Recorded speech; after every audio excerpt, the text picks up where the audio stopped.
Would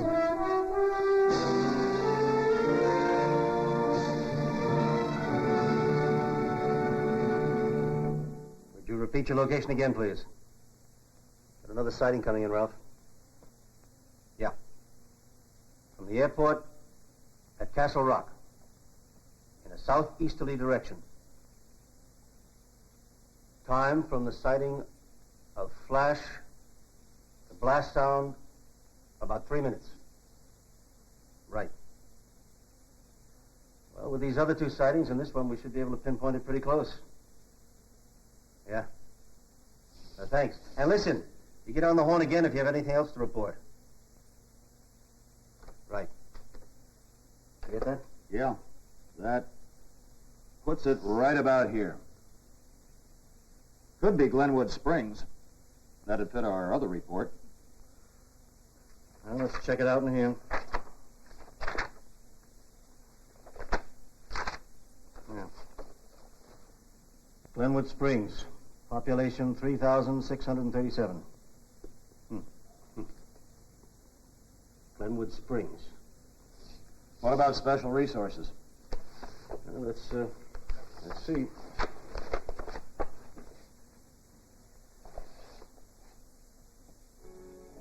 This is the Emergency Operating Control Center in an American town. A test exercise is being conducted.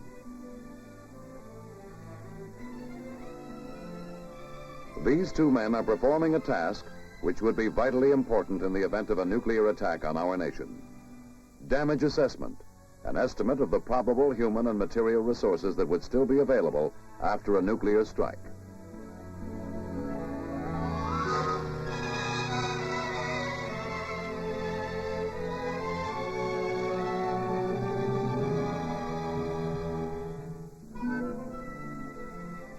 Manual damage assessment is a short-term measure to define the remaining capabilities of government following an attack. It is not an automatic function, but is initiated only when more reliable means of determining this capability are not available. Manual damage assessment is used as a basis for command decisions only when delaying such a decision will have serious consequences on further emergency actions. Since initial damage estimates will be based on fragmented information, a high degree of error will be possible. Therefore, initial damage estimates must be used with utmost care. Who performs manual damage assessment? How is it accomplished? And why is it necessary? The answers to these questions begin long before the moment of emergency. The answers begin here, in the Civil Defense Office of the local government, in the pre-attack period. Harold Young, local Civil Defense Coordinator. Ralph Harris, County Engineer. Larry Boyd, Building Inspector. They have been asked by the Civil Defense Director to be responsible for damage assessment in the local government emergency organization. In the event of a nuclear strike, it is important that the local government emergency organization have some capacity for estimating resources that may be available in the area for the preservation of life, the alleviation of suffering, and the restoration of vital community functions. Between the time of the nuclear detonation and such time as it is possible to make an actual on-the-spot damage assessment, the manual damage estimate using plotting tools and maps, pre-plotted overlays depicting resources and population, provides help in emergency operations planning.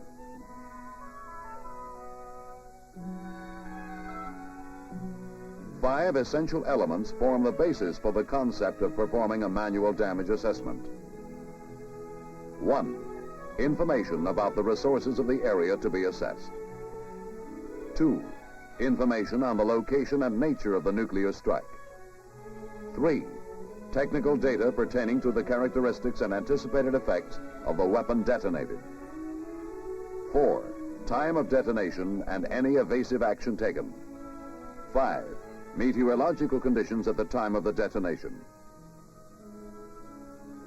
In the pre-attack period, Harris and Boyd have accumulated all available information as to population and other selected resources for their area. In compiling their data, they have received the cooperation of all municipal agencies, as well as local utility companies and industrial plants. Next, and basic to the assessment planning, is the location of the resources on appropriate maps.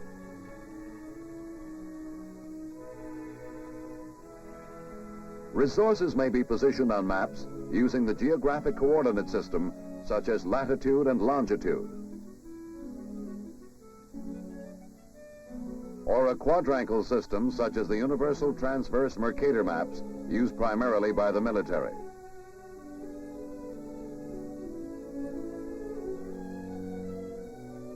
Computer-printed lattice locational preplots are available for standard metropolitan statistical areas. They are arranged in 2.5 kilometer squares and indicate by code number the total quantities of a given resource. Maps suitable for damage assessment purposes may be obtained from the Army Map Service, U.S. Geological Survey, and from state or local sources.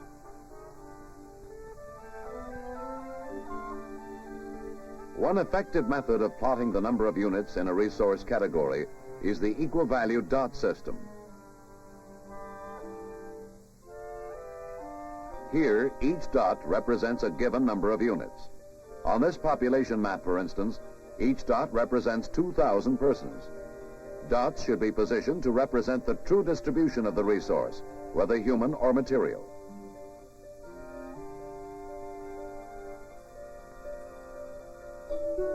Another resource map, prepared from pre-attack data, might indicate location and type of certain structures that may have value in the recovery period. Symbols might identify hospitals, schools, factories, utility lines, or other resources. Some communities throughout the country may have special resources nearby which have strategic emergency value, such as large grain storage facilities, industrial processing plants, extensive clothing supplies. These too may be plotted on resource maps for damage assessment purposes.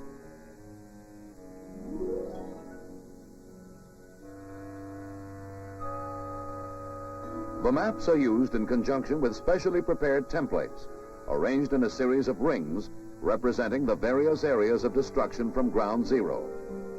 The template may be made of plastic or any transparent material.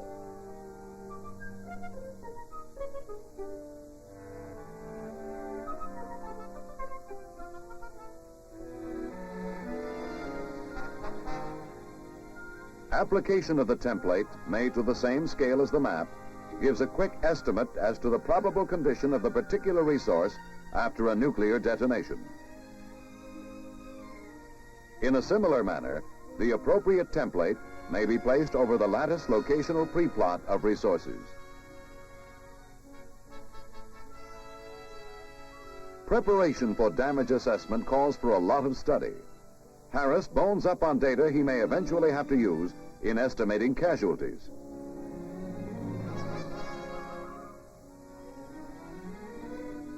This is a casualty estimation form used to predict the percentages of killed and injured.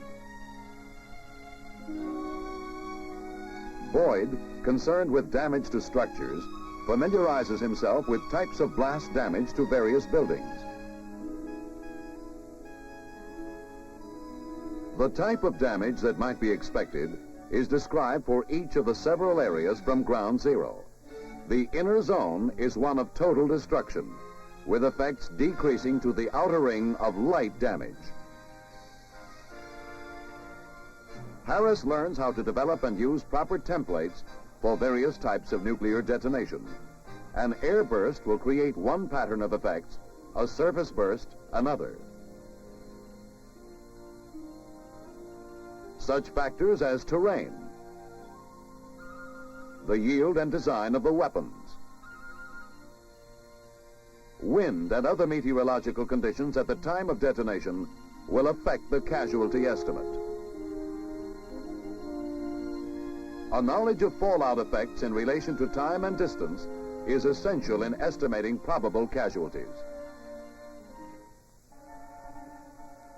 Urgent in the immediate period after a nuclear blast is the need for information on location, yield, and type of burst. Geographical location of the nuclear detonation, or NUDET as it is called, is crucial to the damage assessment. This will enable the proper template to be placed at the appropriate ground zero position on the maps or plots depicting resources locations. Information on the nuclear detonation might come in from a variety of sources.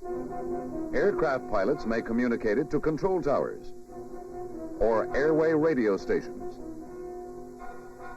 The nuclear flash might be spotted by forest rangers or weather observation personnel at airports and other locations. Any surveillance may provide reports of nuclear detonations to the appropriate emergency centers.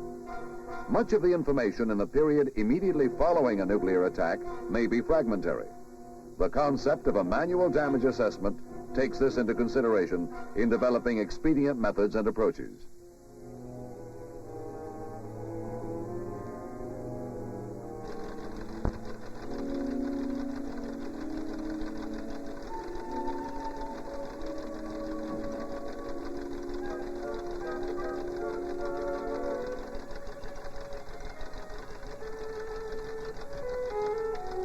This would be a typical nuclear detonation report. With these general directions, it is possible to estimate the location of the burst and the time it takes for the sound of the detonation to reach the observer.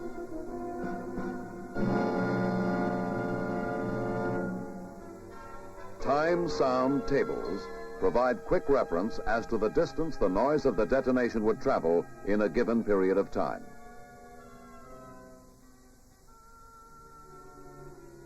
Ground zero may also be plotted from 2 or more sightings by measuring bearings from the observation points. This will place the strike at or within intersecting lines.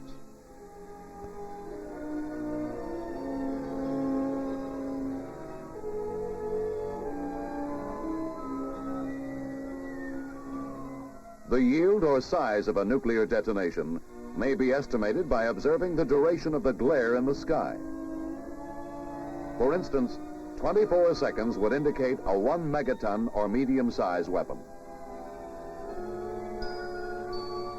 Megaton ratings of nuclear weapons are listed in relationship to the duration of their fireball brilliance. The type of burst, whether air or surface, may have to be determined against the background of certain weapons effect information. For instance, extensive spreading of fallout would indicate a surface burst. Other elements should be evaluated in making the damage assessment, such as location of the population, time of the detonation, warning conditions, and any civil defense protective actions that may have already been taken.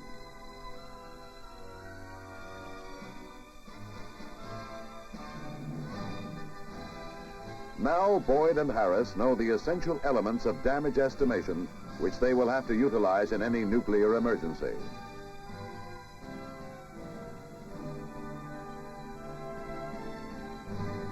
They know the makeup of their area. They know or have available to them the location, distribution, and vulnerability of vital resources. They have learned the plotting techniques for estimating nuclear damage.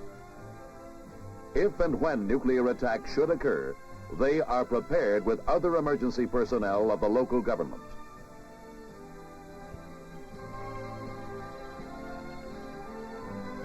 Obviously, manual damage assessment is not and cannot be a precise and definitive estimate. However, until such time as conditions allow for an accurate on-the-spot assessment, they provide a ready means of estimating probable damage and casualties when they are used by personnel trained in this specialty.